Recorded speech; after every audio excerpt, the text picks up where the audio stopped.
अरे गुप्ता जी। ओहो शर्मा जी। और शर्मा जी क्या हालचाल? बस बढ़िया। आज सुबह सुबह इधर कैसे? आज ऑफिस की छुट्टी है क्या? हाँ भाई, आज ऑफिस की छुट्टी है। आज रामनवमी है ना, आज ही के दिन प्रभु श्री राम का जन्म हुआ था। आओ बैठकर परमात्मा की चर्चा करते हैं। हाँ हाँ जरूर।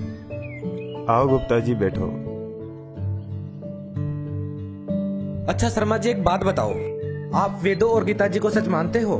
हाँ गुप्ता जी, बिल्कुल मानता हूँ। तो फिर एक बात बताओ, वेदों में श्री राम को भगवान बताया गया है? गुप्ता जी, वेदों में क्या लिखा है इस बात की मुझे कोई जानकारी नहीं। देखो शर्मा जी, वेद सत्य हैं। श्री राम जी भी वेदों को सत्य मानते थे। इसका मतलब ये जो वेदों में लिखा है वो सत्य है। उसी के आधार पर हमें भगवान की खोज करनी चाहिए। गुप्ता जी, मैंने तो सिर्फ वेदों का नाम नाम सुना है। इनके अंदर क्या लिखा है इस बारे में मुझे कोई जानकारी नहीं। वेदों में परमात्मा की पहचान और उसकी प्राप्ति कैसे हो ये बताया गया है। साथ में ये भी बताया गया है कि वो परमात्मा कभी माँ के गर्भ से जन्म नहीं लेता। और साथ में ये भी बताया गया है जब परमात्मा धरती पर आता है तो उसकी परवरिश की लीला कुंवारी गायों के दूध से होती है। अच्छा, कुंवारी गाय के दूध से? जी हाँ, वेदों में तो ये भी लिखा है कि मृत्यु प्राप्त प्राणी को भी परमात्मा अपने कोटे से 100 वर्ष की आयु प्रदान कर देते हैं। तो आपके कहने का मतलब ये है कि प्रभु श्री राम परमात्मा नहीं है? भगवान राम तो दशरथ के पुत्र थे।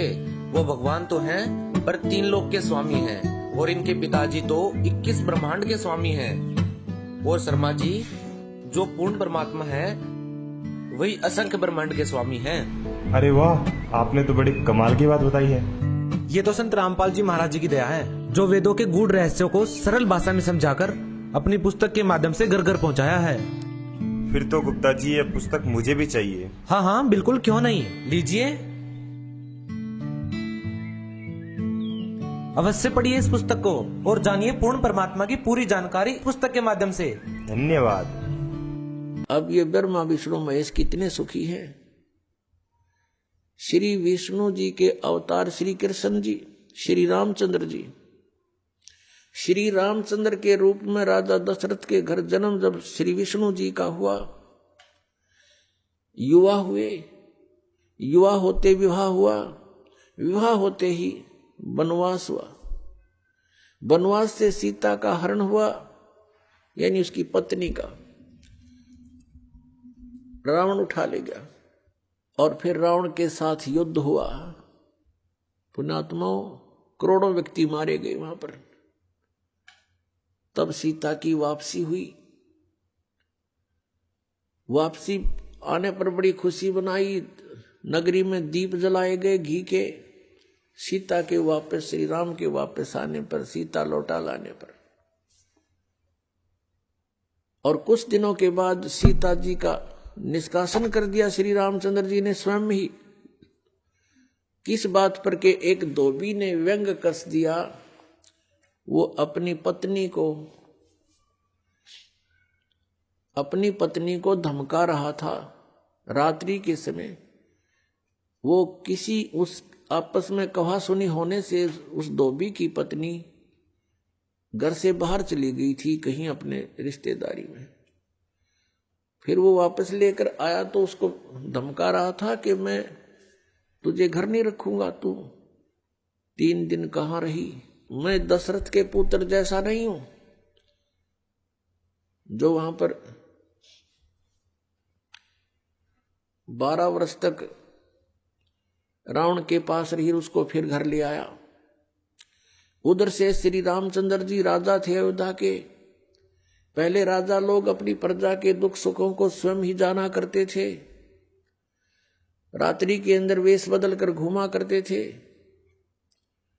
ये बात जब देखा कि किस घर में की आवाज आ रही है, वहां खड़ा होकर सुना, तब उसने सुनने को मिला कि मैं उस राजा दशरथ के पुत्र रामचंद्र जैसा नहीं हूं जो रावण के पास उसकी पत्नी रही और उसको घर में रखे हुए है। तो सुबह निकल जाना यहां से। इस बात को सुनकर ही श्री रामचंद्र जी ने सीता जी को निष्कासित कर दिया, निकाल दिया घर से कि नगरी के लोग मेरे ऊपर व्यंग कस रहे हैं और मैं ये बात नहीं सुन सकता। पुण्यात्माओं, जब सीता जी को रामचंद्र जी लाने लगे रावण का वध करके लंका का राज्य विभीषण को देकर, तब श्री रामचंद्र जी ने कहा था कि मैं तेरी परीक्षा लूंगा और यदि परीक्षा में सफल होगी तो मैं ले चलूंगा, नहीं तो नहीं ले चलूंगा। मैं तुझे अग्नि में जलाऊंगा, यदि तू अग्नि में जल गई तो समझूं तेरी कि तू कलंकित थी, तू रावण को समर्पित हो चुकी थी, और यदि अग्नि में तू नहीं जली तो मैं निष्कलंक जानूंगा, तब तुझे ले चलूंगा।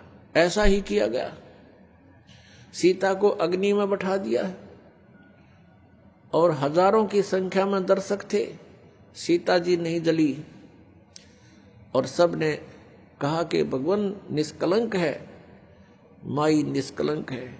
और इतनी कठोर परीक्षा लेकर के वापस अपने घर लाया था और फिर एक व्यक्ति के कहने से श्री रामचंद्र जी ने उसको निकाल दिया, अपनी पत्नी को। तो कहां गई वो उसका अपना जजमेंट? तो ऐसे ये राजा के योग्य भी नहीं थे ये लोग, और हम इनको भगवान मान रहे थे। एक गर्भवती औरत को अपनी को घर से बाहर निकाल देता है, कहीं मरो कहीं जाओ, कोई बात थी? फिर परीक्षा लेने की क्या जरूरत थी? और क्यों इतनी दुनिया मरवाई, फिर छोड़ देता रहे, रावण के पास ही रहती हो। पुण्यात्माओं, यहां का राजा काल भगवान है और ये नहीं चाहता कि यहां के प्राणियों को परमात्मा का पता लग जाए, जिस कारण से इसने इनको भगवान सिद्ध करवा रखा था अपने नकली दूतों के माध्यम से। और फिर क्या होता है लास्ट में, श्री रामचंद्र जी ने अश्वमेघ यज्ञ घोड़ा छोड़ दिया कि पूरी पृथ्वी पर शासन प्राप्त करने के लिए कि इस घोड़े को जो पकड़ेगा वो युद्ध करे मेरे साथ। वो घोड़ा उन्हीं के पुत्रों ने, जो सीता जी ने बाहर जाके जन्म दिया था ऋषि वाल्मीकि की कुटिया में, एक पुत्र गर्भ में था, दूसरा फिर वाल्मीकि जी की मिसअंडरस्टैंडिंग के कारण एक घास से यानी कुसा से, या घास होती है डाब, इससे एक लड़का बनाया था। ये अलग कहानी है, फिर बताएंगे। तो लव और कुश नाम से प्रसिद्ध हुए। लव तो सीता के गर्भ से जन्म हुआ था और कुश को वाल्मीकि जी ने अपनी भक्ति शक्ति से उसको बनाया था। लव और कुश युवा थे, उन्होंने वो श्री रामचंद्र जी का घोड़ा पकड़ लिया। फिर उनका पिता पुत्रों का युद्ध हुआ तो दोनों ने छक्के छुड़ा दिए राम के, और सीता जी फिर भी उनके हाथ नहीं आई और वो पृथ्वी के अंदर समा गई। और श्री रामचंद्र जी ने आकर के सरयू नदी के अंदर, अयोध्या के साथ से बह रही एक सरयू दरिया, उसमें जल समाधि ले ली इसी दुख में। परम पिता परमात्मा परम पूज्य कबीर परमेश्वर जी, कबीर साहिब जी, हम सभी पुण्यात्माओं के जनक हैं। ये परमात्मा परम अक्षर ब्रह्म कहे जाते हैं, इन्हीं को सत्य पुरुष भी कहते हैं। सत्य पुरुष का अर्थ होता है अविनाशी परमात्मा, पुरुष मीन प्रभु, और सत्य माने अविनाशी जिसका नाश कभी ना हो। इसी के भाषाभिन्न या पर्यायवाची बहुत शब्द बन जाते हैं। परम अक्षर ब्रह्म, अकाल मूर्त, शब्द स्वरूपी राम, सतपुरुष, ये वो परमात्मा है जो सब ब्रह्मांडों का रचनहार है, और जो बनारस में काशी शहर में, भारतवर्ष के काशी शहर के अंदर एक जुलाहे की भूमिका किया करते थे। जो धानक कहलाते थे, ये पूर्ण परमात्मा है, असंख्य ब्रह्मांड के स्वामी है। पुण्यात्माओं, परमात्मा की पहचान कैसे की जा सकती है? परमात्मा की पहचान करने के लिए हमने जो आधार बना रखा था वो ये था, जैसे श्री कृष्ण जी ने मोरध्वज राजा के पुत्र ताम्रध्वज को आरे से 2 भाग करवा के जो मृत्यु को प्राप्त हो गया था उसको जीवित कर दिया, जिस कारण से हमने भगवान श्री कृष्ण जी को सुप्रीम पावर मान लिया।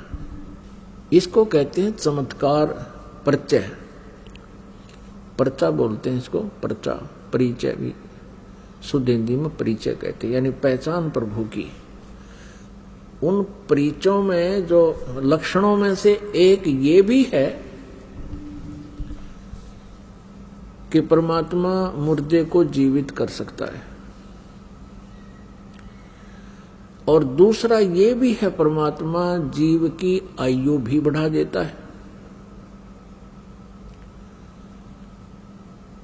और इसके साथ साथ और भी बहुत से गुण हैं, लक्षण हैं, जिनसे परमात्मा की पहचान की जा सकती है। एक भगवान के गुणों में, लक्षणों में ये भी आता है कि वो निर्धन को धनी बना सकता है, रंग को राजा बना सकता है,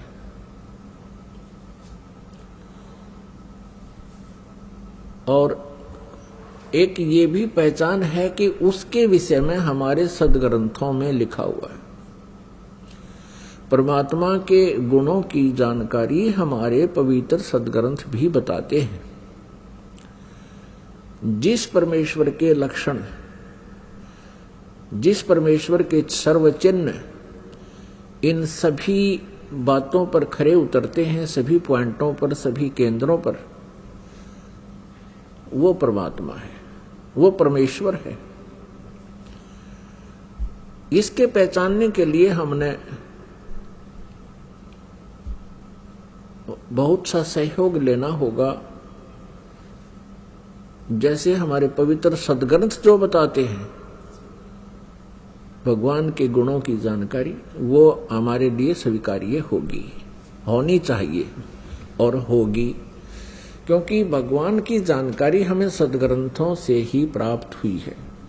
और हमारे जो पहले वाले गुरुजी थे वो यही कहा करते थे कि शिव पुराण में ऐसा लिखा है, वेदों में ऐसा लिखा है, श्री दुर्गा पुराण में ऐसा लिखा है, श्री विष्णु पुराण में ऐसा लिखा है, और श्री मार्कंडे पुराण में ऐसा लिखा है, श्री ब्रह्मा पुराण में ऐसा लिखा है, और वो साथ में संस्कृत भी बोला करते थे। तो हम ये सोचा करते थे कि इन महापुरुषों ने सदग्रंथों को ठीक से समझा है, क्योंकि ये संस्कृत लैंग्वेज से, संस्कृत भाषा से परिचित है। तो हमें कोई शंका नहीं रही। क्या शंका नहीं रही कि ये झूठ बोल रहे हैं। इसलिए हमने इनके प्रत्येक वाक्य को, प्रत्येक आदेश को शिरोधार्य किया, और जैसा भी इन पूर्व के ऋषि, गुरु, महापुरुषों ने, मंडलेश्वरों ने, आचार्यों ने, महंतों ने हमें जो ज्ञान दिया, हमने उसको स्वीकारा। किस लिए स्वीकारा? कि हमने परमात्मा की खोज है, परमात्मा की चाह है, आत्मा का परम सहारा परमात्मा है, और जो आत्मा को सुख मिलेगा वो परमात्मा से मिलेगा। परमात्मा हमारे प्रारब्ध के कर्मों को भी नाश कर देता है। परमात्मा के गुणों में ये भी है कि परमात्मा, परमेश्वर, पूर्ण ब्रह्म हमें साप से भी मुक्त कर सकता है, श्राप से। जैसे हमें इन 3 तापों से भी परमात्मा मुक्त कर सकता है। तो ये सभी लक्षण परमात्मा में होते हैं। प्रथम लक्षण जो हमने लिया है कि भगवान श्री कृष्ण ने मोरध्वज के पुत्र ताम्रध्वज को आरे से, एक आरी से 2 फाड़ करवा के उसके माता पिता से क्योंकि पहले साधु संतों के विचारों आदेश का बहुत पालन करते थे, श्रद्धालु व्यक्ति होते थे और वो समझते थे कि ना जाने किस भेष में भगवान ही आ गया हो, इसलिए संत के आज्ञा का वो पालन करते थे। उस समय संत लोग जो है बड़े सिद्धि युक्त होते थे। सिद्धि क्या होती है कि ईश्वरीय भक्ति से, परमेश्वर की भक्ति से उन्होंने कुछ संग्रह कर ली होती है, पावर परमात्मा की ही पावर को संग्रह कर लेते हैं। जैसे इन्वर्टर होते हैं, इन्वर्टर चार्ज कर दिए जाते हैं तो वो उनकी बैटरी चार्ज हो जाती है, कुछ समय के लिए बहुत कार्य काम चलाऊ कर देते हैं। तो वो पावर है कहां से ग्रहण की उसने? थर्मल प्लांट से। तो एक इन्वर्टर थर्मल प्लांट जितना कार्य नहीं कर सकता, इतनी क्षमता उसकी नहीं हो सकती। तो जितने भी ऋषि महर्षि जिनमें सिद्धियां थी, जिन्होंने 7 समंदरों को पी लिया फिर वापस छोड़ दिया, जिन्होंने पहाड़ उठा लिए आकाश में उड़ गए, ये इन्वर्टर थे। और जैसे श्री कृष्ण जी ने ताम्रध्वज को जीवित कर दिया, सुदामा जी का महल बना दिया, ये श्री कृष्ण तक भी इन्वर्टर थे, वो थर्मल प्लांट नहीं थे। अब ये एक बार ये बात जो दास ने कही है तो ये बड़ी खटकेगी उस व्यक्ति को जिसने आज तक ये तत्व ज्ञान नहीं सुना और लोक वेद से वो रंगा गया है। लोक वेद किसे कहते हैं? जो दंत कथा होती है, सुना सुनाया ज्ञान, अक्षेत्रीय ज्ञान, एक दूसरे से सुना हुआ ज्ञान, उसको लोक वेद कहते हैं। आओ सब मिलकर जागरूकता लाए, पाखंड और अंधविश्वास को जड़ से मिटाए। अंधश्रद्धा भक्ति मानव जीवन के लिए बेहद खतरनाक है। शिक्षित समाज से निवेदन है कि नकली और शास्त्र विरुद्ध साधना बताने वाले धर्म गुरुओं से बचे तथा नकली धर्म गुरु का विरोध करे। सभी धर्मों में पाखंडवाद चरम सीमा पर है। समाज को चाहिए कि गलत साधना बताने वाले धर्म गुरुओं का डटकर विरोध करे। पुस्तक अंधश्रद्धा भक्ति खतराए जान को पढ़े। हमारे इस वेबसाइट पर जाकर इस पुस्तक को निःशुल्क पाए या फिर आपका पूरा नाम, पता और फोन नंबर इन नंबरों पर SMS करें। अवश्य देखिए जगतगुरु तत्वदर्शी संत रामपाल जी महाराज के मंगलमय प्रवचन हर रोज इन चैनलों पर।